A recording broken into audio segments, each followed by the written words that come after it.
레옹 베르트에게 이 책을 바칩니다. 이 책을 한 어른에게 바친 데 대해 어린이들에게 용서를 바랍니다. 나에게는 그럴 만한 중요한 이유가 있습니다. 그것은 무엇보다도 그 사람은 이 세상에서 나와 가장 친한 친구이기 때문입니다. 그리고 또 다른 이유가 있습니다. 그는 무엇이든지 알아들을 수 있으며 어린이를 위한 책까지도 이해할 줄 안다는 것입니다. 세 번째 이유는 그는 프랑스에서 살고 있는데 그곳에서 추위와 굶주림에 떨고 있다는 사실입니다. 그는 위로받아야 할 처지에 있는 것입니다. 이 모든 이유로도 충분하지 못하다면 어른이 되기 전 어린 시절의 그에게 이 책을 바치고 싶습니다. 어른들도 모두 한때는 어린이였으니까요. 물론 그것을 기억하는 어른들은 별로 없지만 그래서 바치는 글을 이렇게 고쳤습니다. 어린 시절의 레옹 베르트에게 이 책을 바칩니다. 안녕하세요. 서연 책들 안의 서연입니다. 오늘 소개해드리는 작품은 생텍쥐페리가 1943년에 발표한 어린 왕자인데요. 어린 날에 맑게 빛나는 영혼을 지녔던 지구 위의 모든 사람들과 어린이들을 사랑했던 생텍쥐페리의 따스한 마음이 담겨 있습니다. 이 세상에서 가장 아름답고 감동적인 동화 어린 왕자를 만나보실까요?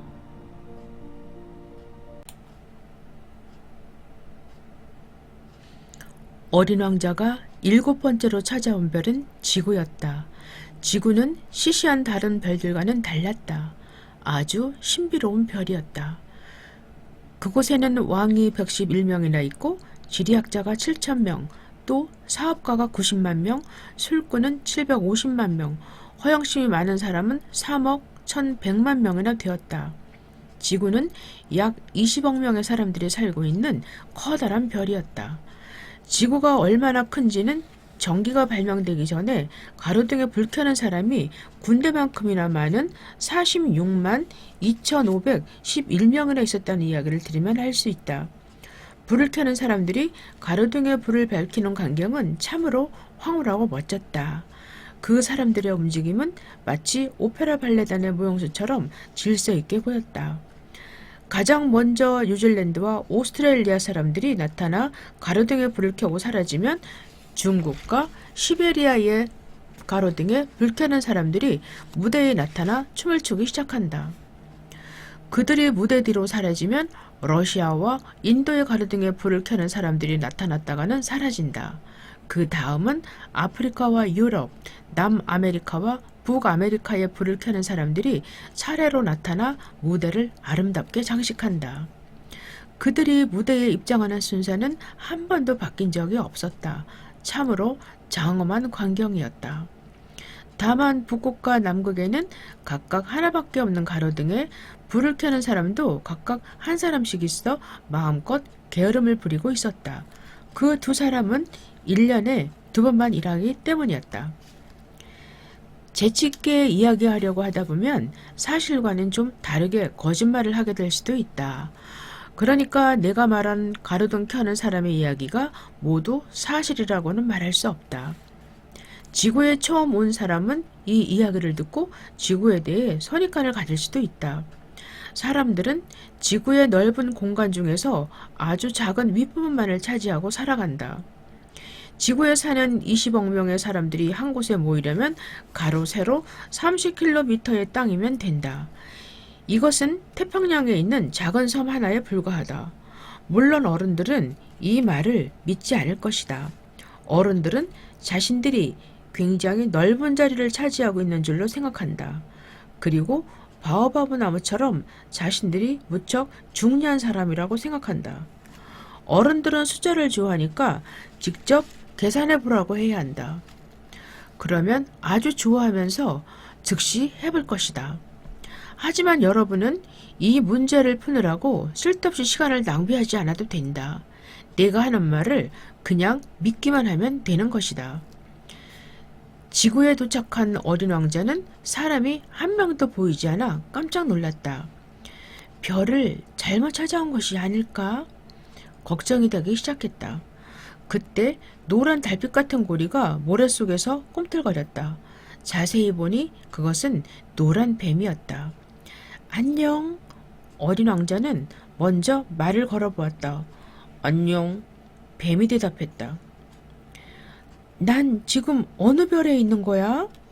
어린 왕자가 궁금해서 물어보았다. 지구야. 지구 중에서도 아프리카라는 곳이지. 그렇구나. 그런데 지구에는 사람이 살지 않니? 여기는 사막이라서 그래. 사막에는 사람이 살지 않는단다. 지구는 굉장히 크거든. 뱀이 말했다. 어린 왕자는 돌 위에 걸터 앉아 하늘을 쳐다보았다. 별들은 왜 저렇게 반짝반짝 빛나고 있는 걸까? 사람들이 자기 별을 찾을 수 있도록 빛나는 거겠지? 저기 내 별을 봐. 바로 머리 위에서 빛나고 있어. 하지만 어쩌면 저렇게 멀리 보이는 것일까? 참 아름다운 별이구나. 그런데 왜 떠나왔니? 뱀이 하늘을 쳐다보며 물었다. 어떤 꽃하고 좀 다투었거든. 어린 왕자가 더듬거리며 대답했다. 그랬구나. 어린 왕자는 한참 동안 아무 말도 하지 않았다. 뱀도 더 이상 묻지 않았다. 사람들은 어디 있어? 사막은 좀 쓸쓸하구나. 이윽고 어린 왕자가 입을 열었다. 사람들이 많이 사는 곳에 있어도 쓸쓸하기는 마찬가지야. 어린 왕자는 이렇게 말하는 뱀을 유심히 바라보았다. 너는 참 이상하게 생겼구나. 몸이 손가락처럼 가늘고. 그래도 나는 왕의 손가락보다 더 힘이 세고 무섭단다. 뱀이 힘자랑을 하자 어린 왕자는 웃으며 말했다. 그렇게 무섭지는 않은데? 힘이 센 것 같지도 않고. 그리고 넌 다리가 없어서 여행을 할 수도 없겠는걸? 하지만 난 배보다도 멀리 너를 데려갈 수 있어. 뱀은 몸을 동그랗게 해서 금팔찌 모양으로 어린 왕자의 발목을 감으며 말했다. 내가 한번 건드린 사람은 누구나 자기가 온 곳으로 되돌아가게 되지. 덩치 큰 코끼리라 하더라도 말이야. 하지만 넌 순진하고 별에서 왔으니까.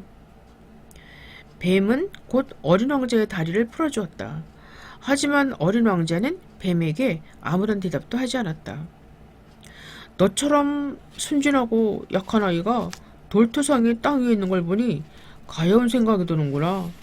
언제건 네 별이 몹시 그리워져 돌아가고 싶어지면 내가 도와줄게. 고마워. 기억해둘게. 그런데 너는 계속 수수께끼 같은 말만 하는구나.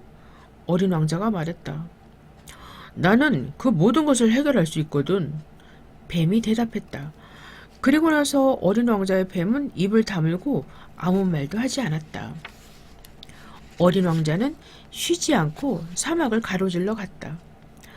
그러나 어린 왕자가 사막에서 만난 것이라고는 꽃 한 송이밖에 없었다. 그것도 꽃잎이 석정뿐인 아주 볼품없는 꽃이었다. 안녕. 어린 왕자가 반가운 마음으로 꽃에게 인사를 했다. 안녕. 볼품없는 꽃도 인사했다. 사람들은 어디 있니? 어린 왕자가 조심스럽게 물어보았다.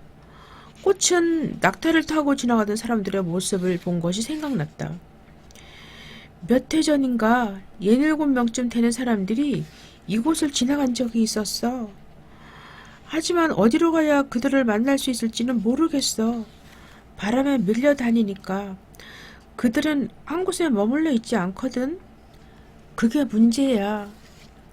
어린 왕자는 그 말에 무척 실망했다. 벌써 며칠을 걸었는데도 사람들이 어디에 있는지조차 알아내지 못했으니 저절로 힘이 빠졌다. 고마워. 잘 있어. 잘 가. 어린 왕자는 볼품없는 꽃과 인사를 나누고 헤어졌다. 어린 왕자는 높은 산으로 올라갔다. 그 산은 어린 왕자가 올라가 본 산 중에서 가장 높았다. 지금까지 어린 왕자가 알고 있던 산이라곤 겨우 무릎까지밖에 안 오는 세 개의 화산뿐이었기 때문이다. 게다가 어린 왕자는 불이 꺼진 화산을 의자로 쓰기까지 했다. 어린 왕자는 높은 산을 보자 이런 생각이 들었다. 이처럼 높은 산에서는 이 지구 전체를 한눈에 볼 수 있을 거야. 사람들도 보이겠지? 그러나 어린 왕자의 눈에는 뾰족한 산봉우리 이외에는 아무것도 보이지 않았다. 안녕. 어린 왕자는 아무 곳에나 무턱대고 인사했다. 혹시라도 누가 있으면 대답해 줄 거라고 믿었기 때문이다. 안녕, 안녕, 안녕. 어린 왕자가 외친 소리와 똑같은 소리로 메아리가 대답했다. 너는 누구니? 어린 왕자가 메아리를 향해 또 물었다. 너는 누구니? 너는 누구니? 메아리가 이번에도 똑같이 대답했다. 내 친구가 되어줘. 나는 혼자야. 혼자야. 혼자야. 혼자야. 메아리가 다시 대답했다. 어린 왕자는 이상한 생각이 들었다. 참 이상한 별이야. 땅은 메마르고 산은 뾰족하고 소금이 말라붙어 버석거리기도 하고 기분도 나빠. 사람들은 상상력이 없는지 바보같이 남이 한 말만 따라해. 내 별에 피어있는 꽃은 언제나 나에게 먼저 말을 걸어주었는데. 어린 왕자는 오랫동안 모래와 바위와 눈 위를 이리저리 헤맨 끝에 마침내 길을 하나 발견했다. 길이란 사람들이 사는 대로 나 있게 마련이다. 그래서 길을 따라가면 사람을 만날 수 있을 거라고 생각했다. 어린 왕자는 장미꽃이 피어있는 정원에 다다랐다. 안녕. 어린 왕자가 꽃들에게 인사했다. 안녕. 꽃들도 인사를 했다. 어린 왕자가 자기 별에 두고 온 꽃과 닮은 꽃들이었다. 어린 왕자는 마냥 신기했다. 너희는 누구니? 우리는 장미꽃이야. 어린 왕자가 묻자 꽃들이 합창을 하듯 입을 모아 대답했다. 아, 그러니? 어린 왕자는 갑자기 너무나 슬퍼졌다. 어린 왕자가 사는 별에 두고 온 꽃은 자기가 이 세상에 한 송이밖에 없는 것처럼 뽐낸 적이 있었다. 하지만 지구라는 별에 와보니 똑같은 꽃들이 5,000송이나 피어 있었다. 내 꽃이 이런 사실을 안다면 뾰루통해져서 기침을 해대며 죽는 신용을 할 거야. 어린 왕자는 또 이런 생각도 들었다. 난 지금까지 세상에서 단 하나밖에 없는 꽃을 가져서 부자라고 생각했었는데 알고 보니 평범한 장미꽃 한 송이를 가지고 있었구나. 내가 가진 것이라곤 그 흔한 장미꽃 한 송이와 무릎 높이밖에 안 오는 화산 세 개야. 그나마 한 개는 영영 꺼져버릴지도 모르는 잠자는 화산이야. 그것만으로는 훌륭한 왕자라고 할 수 없어. 어린 왕자는 자기 자신이 아주 불쌍하게 생각되었다. 그래서 자기도 모르게 풀밭에 엎드려 울었다. 바로 그때 여우가 나타났다. 안녕. 울고 있는 어린 왕자에게 여우가 먼저 말을 걸었다. 안녕. 어린 왕자가 공손하게 대답하면서 뒤를 돌아다 보았지만 아무도 보이지 않았다. 여기야, 사과나무 밑에. 아까의 목소리가 사과나무 쪽에서 들렸다. 넌 누구니? 참 예쁘구나. 어린 왕자가 반갑게 말했다. 난 여우야. 이리 와서 나와 놀지 않겠니? 난 지금 너무 쓸쓸해. 하지만 나는 너와 함께 놀 수가 없어. 난 아직 길들여지지 않았거든. 어린 왕자는 여우의 그 말을 이해할 수 없었다. 길들여지다니? 그게 무슨 말이니? 너는 이곳에 사는 아이가 아니구나. 이곳엔 무엇을 찾으러 왔니? 여우는 어린 왕자의 물음에는 대답하지 않고 물었다. 난 사람들을 찾고 있어. 그런데 길들여진다는 게 무슨 뜻이니? 사람들은 총을 가지고 사냥을 하지. 그건 아주 위험한 일이야. 그들은 닭도 길러. 사냥하는 것과 닭을 기르는 이외에 사람들에게는 취미가 없나 봐. 너도 닭을 찾고 있니? 아니, 나는 친구를 찾고 있어. 그런데 길들여진다는 게 무슨 말이지? 그건 너무 잊힌 말이야. 서로 사이좋게 관계를 맺는다는 뜻이지. 관계를 맺는다는 게 뭔데? 어린 왕자는 여우가 하는 말들이 신기했다. 너는 내게 수많은 꼬마 중 한 명에 지나지 않아. 나 또한 너에게 수많은 여우 중 한 마리일 뿐이지. 그러니까 나한테는 네가 꼭 필요하지 않아. 물론 너도 마찬가지로 내가 필요하지 않을 거고. 왜냐하면 너한테 나는 수많은 여우 중 한 마리일 뿐이니까. 하지만 네가 나를 길들인다면 우리는 서로 필요해지는 거야. 너는 내게 있어 이 세상에서 단 한 사람이 되는 거고 나는 너에게 둘도 없는 여우가 되는 거지. 이제 알겠다. 어린 왕자가 고개를 끄덕였다. 내가 사는 별에는 꽃이 있는데 그 꽃이 나를 길들였나 봐. 그랬을지도 모르지. 지구에서는 별의별 일들이 다 일어나니까. 그 꽃은 지구에 있는 게 아니야. 어린 왕자의 대답을 듣고서야 여우는 귀가 솔깃한 모양이었다. 그럼 다른 별에 대한 이야기니? 응, 내가 떠나온 별에 관한 이야기야. 그 별에도 사냥꾼이 있니? 없어. 그거 괜찮은데? 그럼 닭은? 그것도 없어. 그렇다면 나는 그 별에 가지 못하겠는걸? 휴, 무엇이고 완전한 것은 없다니까. 여우는 한숨을 쉬면서 다시 말을 이었다. 내 생활은 따분해. 나는 닭을 잡고 사람들은 나를 잡고 닭들도 비슷하고 사람들도 비슷해. 그래서 나는 실증이 나서 좀 지쳤어. 그런데 만일 네가 나를 길들여준다면 내 생활은 나아질 거야. 다른 사람의 발소리가 들려오면 나는 굴 속에 숨지만 네 발소리가 들려오면 음악을 듣는 듯이 즐거운 마음으로 굴 밖으로 뛰어나올 거야. 여우는 정신없이 이야기를 계속했다. 저 아래 밀밭이 보이지? 난 빵을 먹지 않으니까 밀은 나한테 아무 소용이 없어.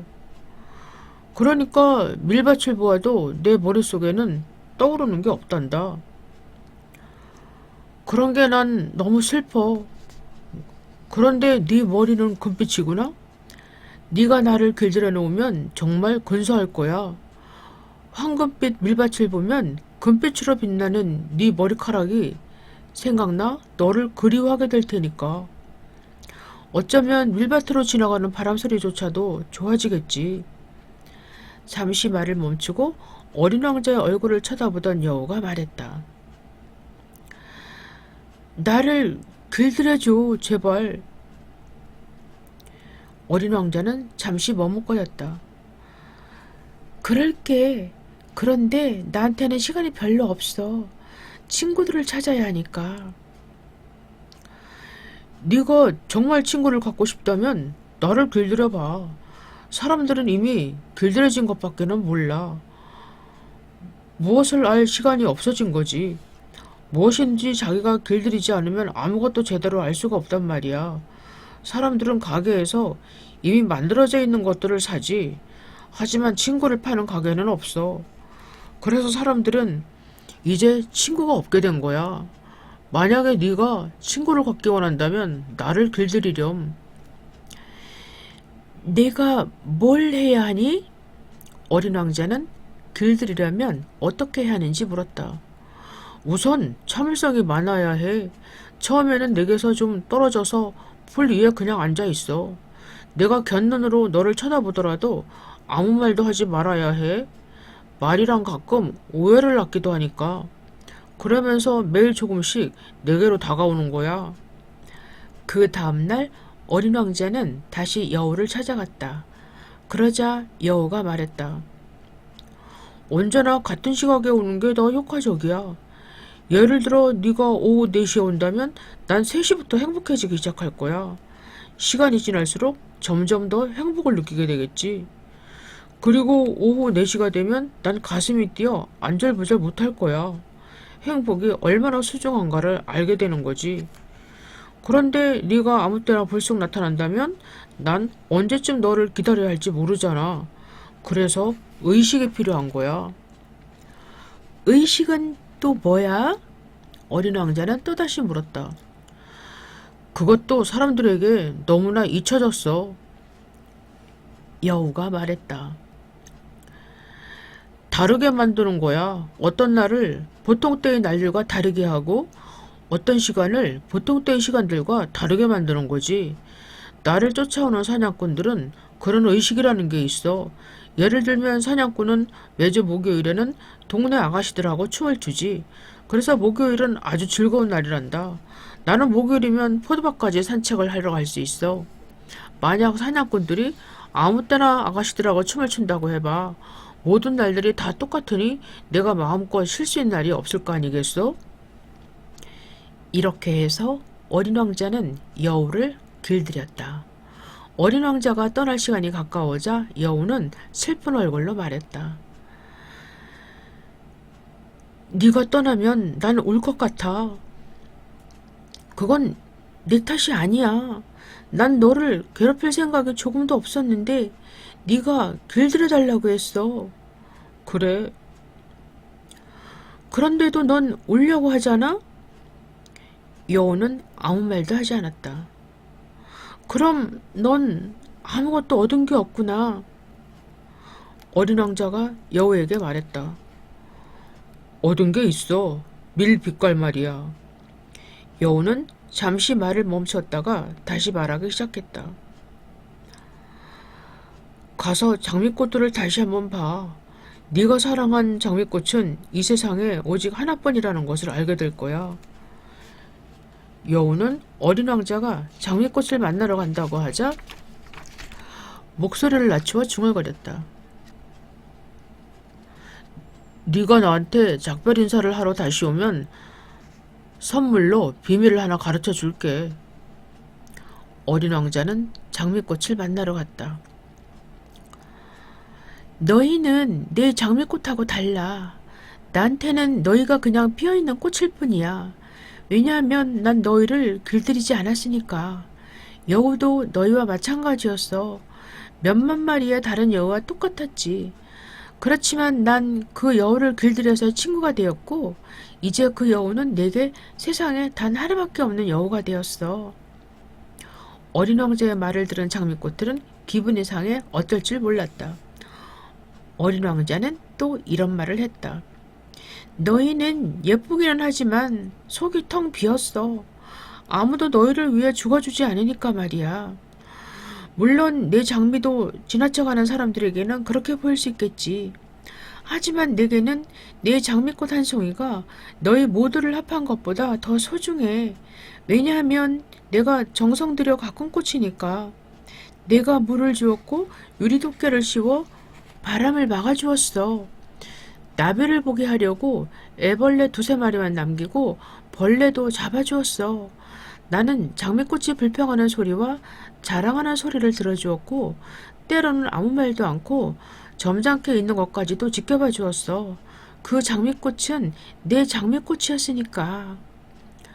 어린 왕자는 장미꽃들과 인사를 하고 다시 여우에게 돌아왔다. 잘 있어. 어린 왕자가 마지막 작별 인사를 하자 여우는 눈물을 글썽이며 말했다. 잘 가, 어린 왕자.